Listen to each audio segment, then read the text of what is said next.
Well, welcome everybody. Dr. Louise here with the Brain Soul Success Show. And wow, I am so honored to have my guest here, Gregg Braden. Gregg, you're a legend. I've been a big fan for years. My whole tribe is a fan of yours. You're a New York Times best-selling author, a pioneer, and how you bridge science, spirituality, human potential is completely brilliant. So the vision that you hold, and you've presented this work for 30 countries, everywhere. And some of your work with going to ancient sites has always interested me too. So you've been to a lot of ancient sites and have dug up different scrolls and all the archaeological implications of what's happened in our world and how that relates to spirituality today. That's just completely fascinating. So I thank you so much for being here with us today. Well, Dr. Louise, I am thrilled to be with you. I don't know if our viewers know this or not, but we're actually neighbors. We're in the same time zone, not quite the same zip code, but the same time zone here in the high deserts of northern New Mexico. And this is the first time we have worked together. First time I've had the honor of being on your show. So thank you for the kind words. I know I'm very popular in my mom's living room and in some circles, but the truth is an author really never knows how far their work goes or who reads their work. And so I appreciate everything that you said. And I think, there's a beautiful place where the best science of the modern world meets the wisdom of 5,000 years of indigenous tradition and spiritual principles. To weave together into a wisdom that I think can serve us in the modern and the contemporary world. So, science, I'm a degree geologist. I'm an earth scientist with a strong background. A lot of people don't know this, a strong background in life sciences. I was a marine biologist before I became a marine geologist, before I transferred to Colorado State University, became a terrestrial geologist. And I say that because it helps me as a scientist to stay abreast of the scientific discoveries and the publications that come out every week. Very technical, they're very obscure technical journals. Most people don't get to see or have the benefit of these discoveries on the one hand. And on the other hand, we're living in a world that's changing by the day. And the science, in many respects, Dr. Louise, it parallels our most ancient and cherished spiritual and indigenous traditions with both knowledge as well as the practical applications our ancestors left for us. But we don't get the benefit for that if we are not, seeing those publications. So I've done my very best to bridge those two worlds into something meaningful in our everyday lives. And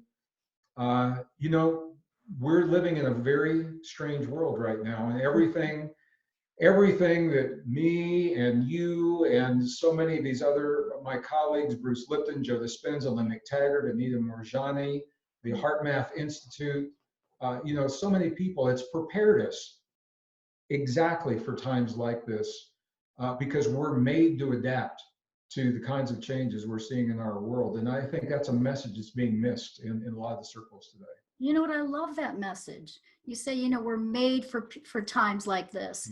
Yeah. We recently did a big class on clear the fear, keep the faith. And we cleared the brain soul blocks to helping people stay in faith. And I know that's the wisdom that you speak about. So during these times, what tips do you have to help people stay, more balanced in that faith? The fear, there is a lot of fear right now. And if you ask people what they're afraid of, you get a million different answers. But really what it comes down to, Dr. Louise, it is for the first time, probably in a very long time, a global event has put masses of people in touch with their mortality. And when people begin looking at their own mortality, the fear is that they will die. People are afraid that they will die. And to avoid dying, we are changing the way that we live. We're being asked to change the way we think. And it's happening on a global level. And what it really comes down to, the reason people are afraid of dying is because they have lost trust in their body. Mm-hmm. in their body's ability to do what we are designed to do. Modern humans, anatomically modern humans is what we are. And Mm-hmm. the scientists will agree with what I'm going to say. We showed up on Earth, we appeared mysteriously about 200,000 years ago, fully intact, fully enabled. When we compare our DNA today to the DNA extracted from the bone marrow of fossilized remains of our ancestors, we haven't changed in 200,000 years. And there's a lot of mystery around that. But what it tells us is that we have a 200,000 year history of not just surviving, but adapting and thriving to what nature and what life brings to our doorstep.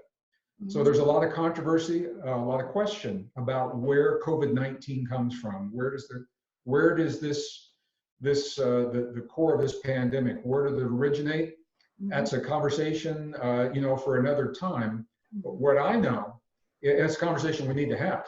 But what I know is that when we honor our bodies, if we honor our bodies with all the things that we anecdotally talk about, so with healthy nutrition, with movement. Movement is medicine. Our bodies are made to move. We've got to have some kind of movement in our lives. With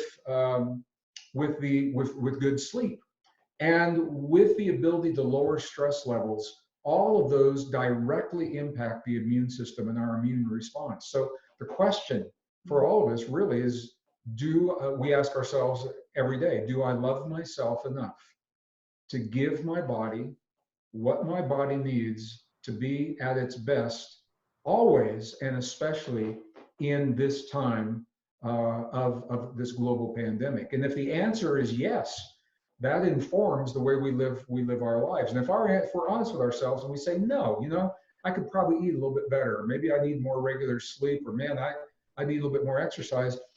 This downtime, this pause, this global pause is the time to implement new choices. And I want to say to our viewers, our bodies are so smart, and our bodies are so intelligent that they will respond within a matter of hours and days. They begin to respond to the healthy lifestyle choices that we make.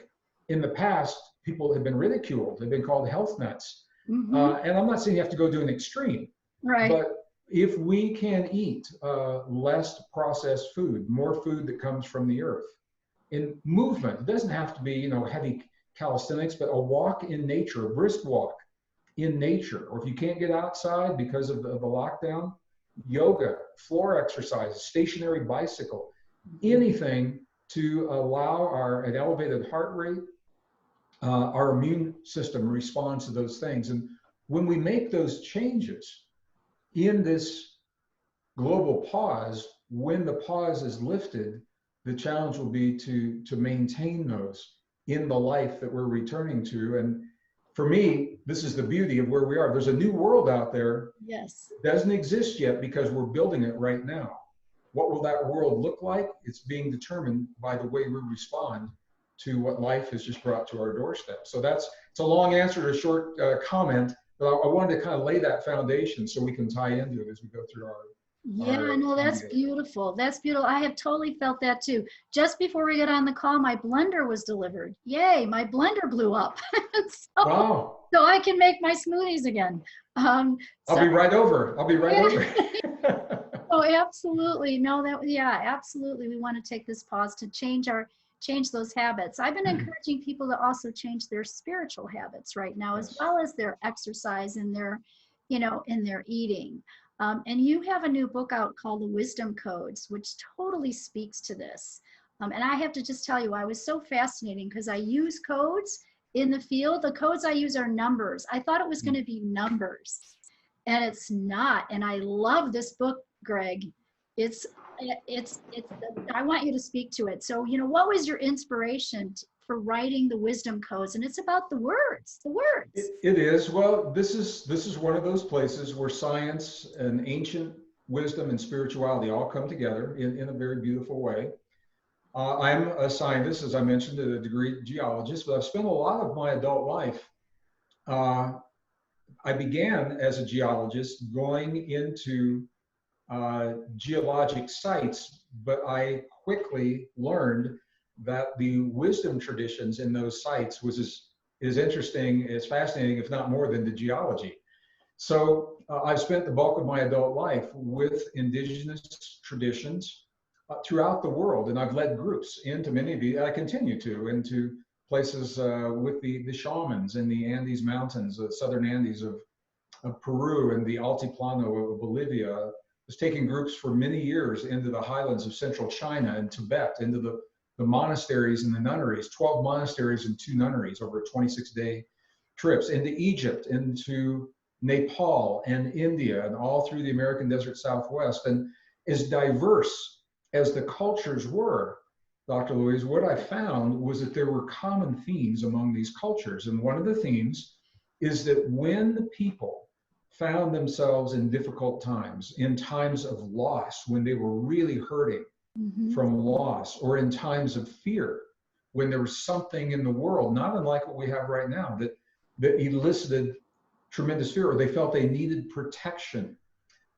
There have always been words, single words, brief phrases, or entire sentences that have been used in the cultures to bring them comfort, to give them strength, to instill wisdom in those difficult times. And I thought, how interesting that these words, they must be effective because they've been preserved in the hymns of the Christian traditions, for example, in the mantras from the ancient Vedas and the Bhagavad Gita, in the Upanishads, and the Gnostic traditions, and the Native American traditions, and the Buddhist traditions, and the Tibetan Buddhist traditions, and Egyptian traditions, and so many more.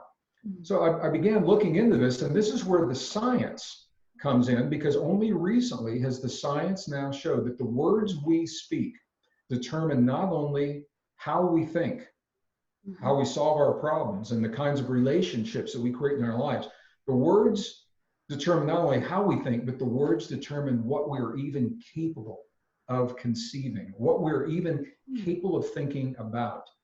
The scientists tell us that for each of us, we repeat words either verbally, like I'm doing now, or in our minds between 60 and 80,000 times every day.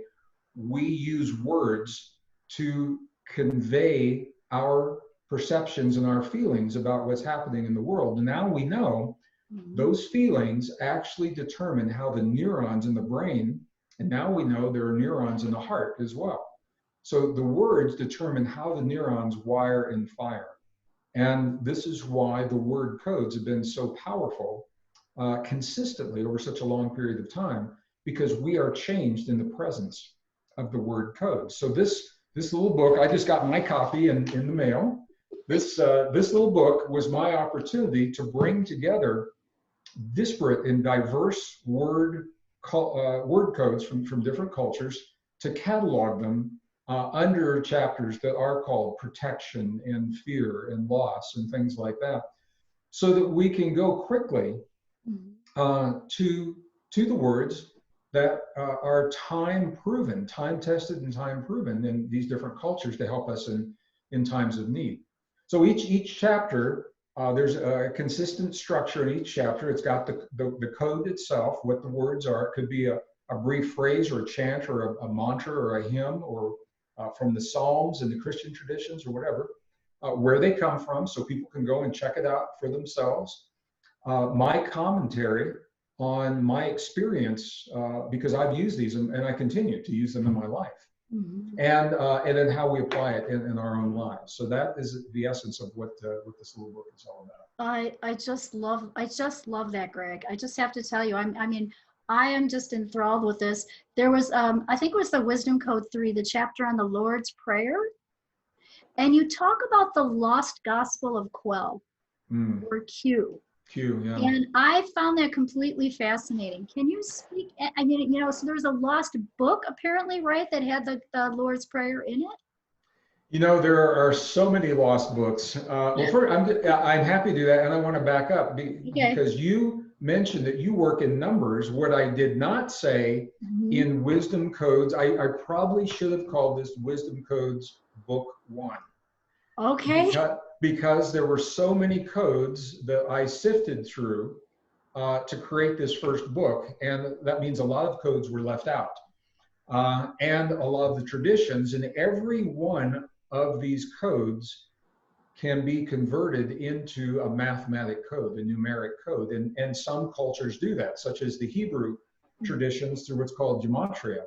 But the gematria, one of the great mysteries in linguistics is every language known to humankind throughout eternity, bar none, no exceptions.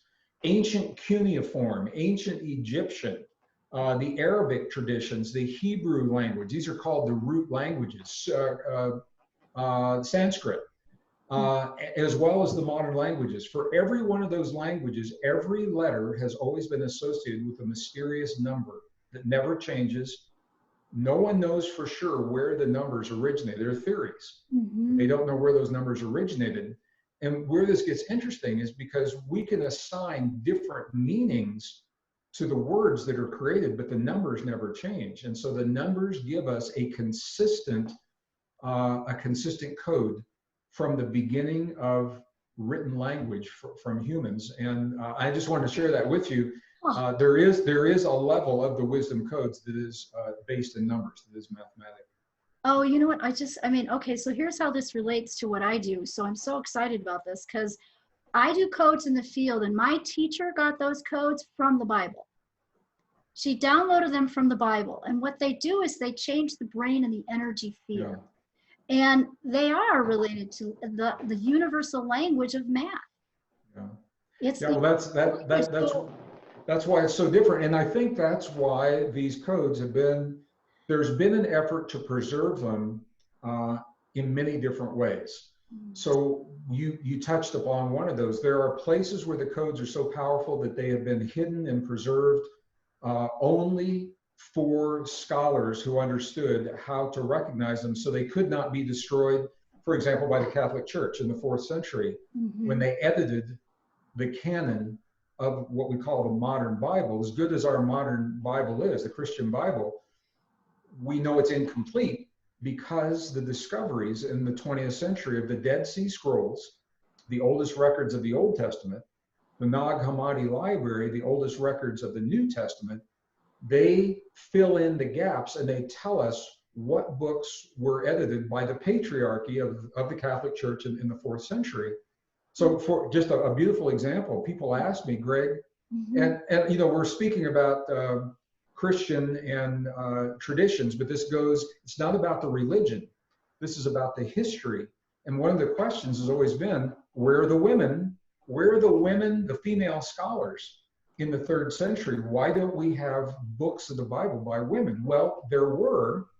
And when the patriarchy, the Catholic Church, when they went through and edited the biblical canon under the guidance of the Emperor Constantine in 324 AD is when it was, the female authors, the female scholars, their books were removed. So just an example, one of the most powerful, I mean, just the title is so powerful. There is a book that was called Thunder Perfect Mind. Thunder Perfect Mind by a female scholar. It is part of what is called the Nag Hammadi Library, and our viewers, I write about it in some of my books, The Isaiah Effect, I wrote about it. But you just go online and check it out. But the books have changed over time. So the prayer that was given by the Master Jesus, not as a religious icon, but as a learned man, a learned master, he understood the code of how the vibration of language can communicate with the field that connects all things, as well as the cells within our bodies. And he left a template. The Lord's Prayer is actually a powerful template that I identify in 3 codes. It works just the way a computer code works. When we program a computer, no matter how big or complex, it all boils down to three parts in the code. Is the introduction, what's about to happen, the work that the code is performing, and the close. And the Lord's Prayer is a template for just that. And when you recognize that, you see that other prayers in other traditions follow this very, very powerful template. And it was not only revealed in the Christian Bible, but it was relegated and hidden in other books, such as the Lost Gospel of Q, Quell. It's abbreviated as Gospel Q. And in the Gospel Q, we find that it is actually hidden within the text of another gospel. And it was only in the 20th century that scholars were able to recognize that and figure that out. So I think for me, the bottom line, if something is true, I think it's going to show up in a lot of ways in a lot of places. And when we talk about the Christian traditions, one of the challenges is to separate the religion from the wisdom.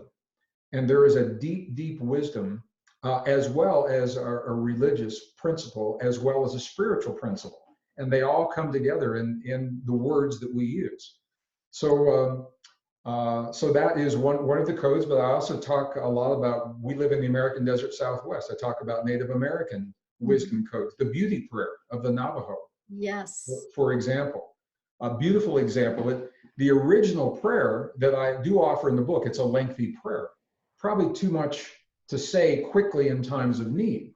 But that longer prayer is abbreviated into 3 brief phrases by a Navajo man himself, a beautiful, powerful, talented Navajo artist. His name is Shanto Bigay.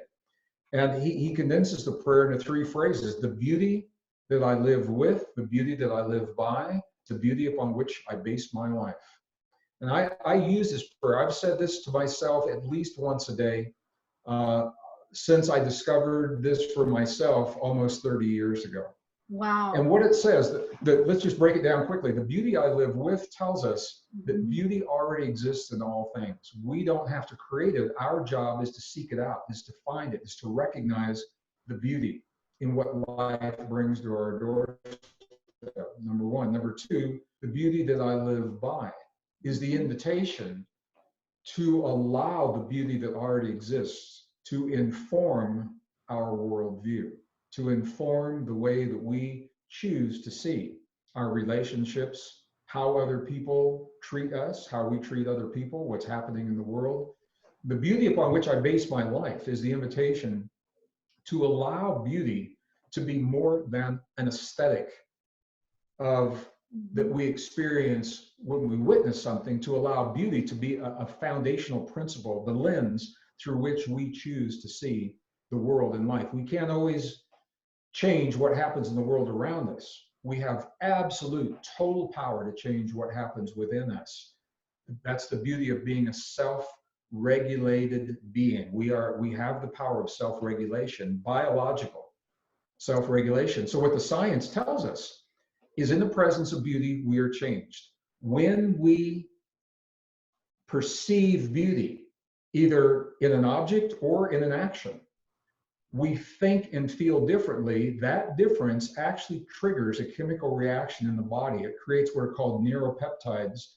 And those neuropeptides, along with the way the neurons wire and fire together in our heart and our brain, they change us as beings. So we literally have the power to be changed in the presence of beauty if we invite that into our lives. And that's just another one of the wisdom codes. So I don't know about you, our time seems like it's going really fast. I just wanted to say that before. Yeah. I just read that one this week, and started applying it. So thank you for sharing that beauty code.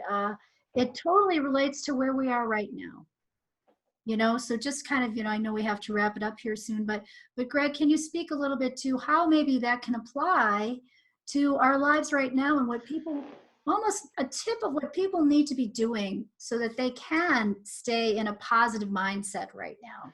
I think it's the way we began. This is a beautiful bookend to what we're doing here. I think to stay in the positive mindset here, from my perspective, what I know is this: we're going to get through this together. The time will no longer be in a global pandemic and in a lockdown. I paused right there because I know I had a weak connection, so Yes. on the internet. Yeah. So there's a time where we will no longer be in all this. But here's the beauty is that the world we are about to emerge into, it doesn't exist yet because we're creating it right now. Mm-hmm. One of two things will happen. We are either, we as individuals, we as communities, we're going to emerge either through our experience as better people, as stronger people, with a deeper trust in ourselves and a deeper trust in our own bodies, recognizing that we are made for times like this and that our body knows what to do if we love ourselves enough to Mm-hmm. give our bodies what our bodies need to be at their best. Or we are going to emerge from this scrambling to go back into a world of diversions and distractions, fearful that we may get this virus unless we have a chemical in our bodies that protects us. And that is the narrative that's being perpetrated in the mainstream media, is that we are victims, powerless, and helpless without this external chemical support. Now, very clearly, some people need that chemical support. If you are immune challenged, and there are a million reasons for that and no judgments about it. They say statistically, age is a fact. Statistically, I'm supposed to be immune challenged because of my age. I biologically, I don't think I fit into that category, but statistically, I do. Mm-hmm. Because of my age. Uh, if you are someone who has an underlying condition and you know what those conditions are, but there are immune compromising factors often people don't know about. Obesity can be an immune causing factor. Diabetes is Mm-hmm.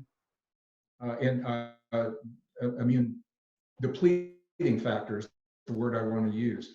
Obesity, diabetes, hypertension, high blood pressure, a lot of stress in their life, things that we typically don't think of in terms of our immune response.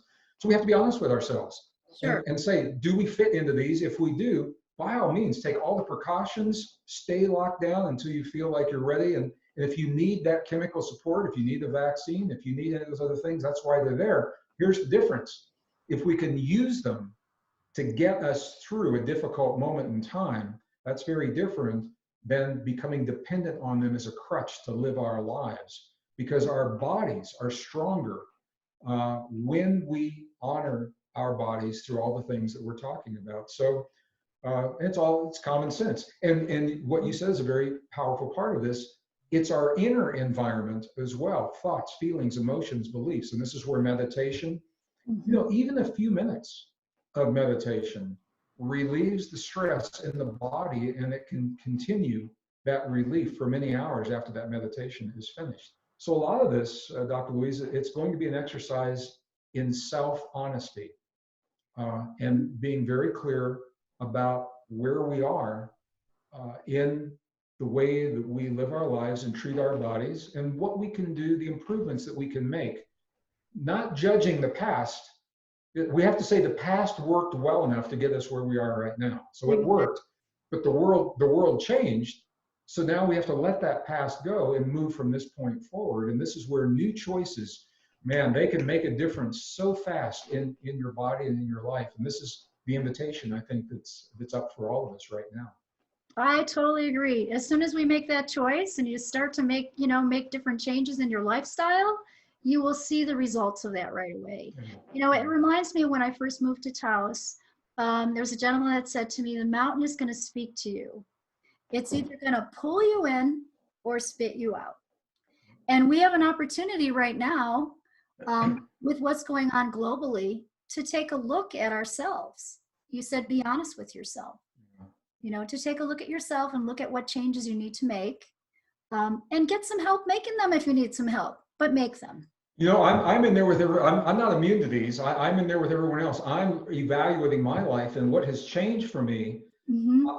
For income tax, for United States income tax, you have to tell the IRS how many days you are home and how many days you're traveling. And I pulled out my schedule, and to my horror, I was home 28 days out of the year last year. Whoa.